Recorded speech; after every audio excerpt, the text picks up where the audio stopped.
Audioescuelasabática.com y escuelasabática.cl. Martes 9 de abril. Fieles en medio de la persecución. Durante los primeros siglos del cristianismo, la iglesia cristiana creció rápidamente. A pesar de los encarcelamientos, las torturas y las persecuciones, los creyentes fieles, totalmente comprometidos con Cristo, llenos del Espíritu Santo, proclamaban su palabra con poder, y decenas de miles de personas se convertían y su vida cambiaba.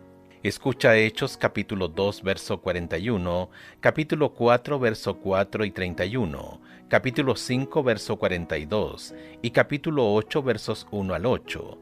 ¿Qué nos enseñan estos versículos sobre los desafíos que enfrentó la iglesia del Nuevo Testamento y también por qué creció tan rápidamente? Hechos capítulo 2 verso 41. Así que los que recibieron su palabra fueron bautizados, y se añadieron aquel día como 3,000 personas. Capítulo 4, verso 4 y 31. Pero muchos de los que habían oído la palabra creyeron, y el número de los varones era como 5,000. Verso 31.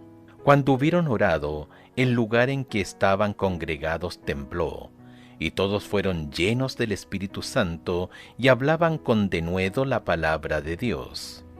Capítulo 5, verso 42. Y todos los días en el templo y por las casas no cesaban de enseñar y predicar a Jesucristo. Capítulo 8, versos 1 al 8. Y Saulo consentía en su muerte. En aquel día hubo una gran persecución contra la iglesia que estaba en Jerusalén, y todos fueron esparcidos por las tierras de Judea y de Samaria, salvo los apóstoles. Y hombres piadosos llevaron a enterrar a Esteban, e hicieron gran llanto sobre él.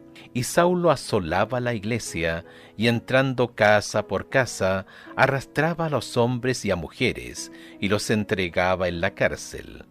Pero los que fueron esparcidos iban por todas partes anunciando el evangelio.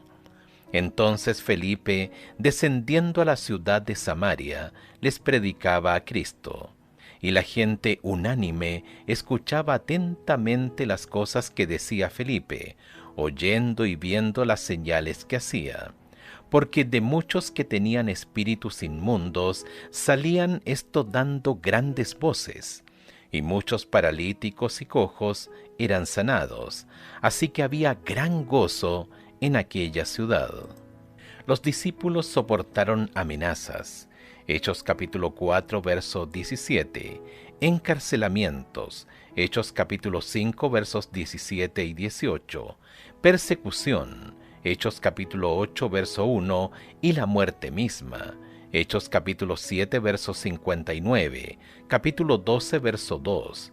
Pero con el poder del Espíritu Santo proclamaron valientemente al Cristo resucitado, y las iglesias se multiplicaron por toda Judea, Galilea y Samaria. Hechos capítulo 9, verso 31. Los bastiones del infierno se sacudían, se quebraban los grilletes de Satanás, la superstición pagana se derrumbaba ante el poder del Cristo resucitado. El Evangelio triunfaba contra todo pronóstico. Los discípulos ya no se escondían en el aposento alto. El miedo se dispersó como una sombra que se desvanece. En su lugar, la fe llenó el corazón de los discípulos. Una visión de su Señor resucitado les dio nueva razón para vivir. Nuestro Señor no solo les había dado la gran comisión, Marcos capítulo 16, verso 15, sino también la gran promesa. Pero recibirán poder cuando venga sobre ustedes el Espíritu Santo, y me serán testigos en Jerusalén, en toda Judea, en Samaria y hasta lo último de la tierra. Hechos capítulo 1, verso 8. El Evangelio penetró hasta los rincones más remotos de la tierra. Colosenses capítulo 1, verso 23. Aunque el último de los discípulos, Juan, murió a fines del siglo I, otros recogieron la antorcha de la verdad y proclamaron al Cristo vivo. Plinio el Joven, gobernador de la provincia romana de Bitinia, en la costa norte de la actual Turquía, le escribió al emperador Trajano, alrededor del año 110 después de Cristo. La declaración de Plinio es significativa porque fue casi 80 años después de la crucifixión. Plinio describió los juicios oficiales que efectuaba para encontrar y ejecutar a los cristianos. Manifestó que muchas personas de todas las edades, clases y de ambos sexos están siendo puestas en peligro por acusaciones, y esto no solo en las ciudades, sino también en las aldeas y en los distritos rurales. Henry Betterson, Document of Christian Church, Nueva York, Oxford University Press, 2011, página 4. A pesar de los ataques crueles del diablo, la iglesia cristiana creció rápidamente.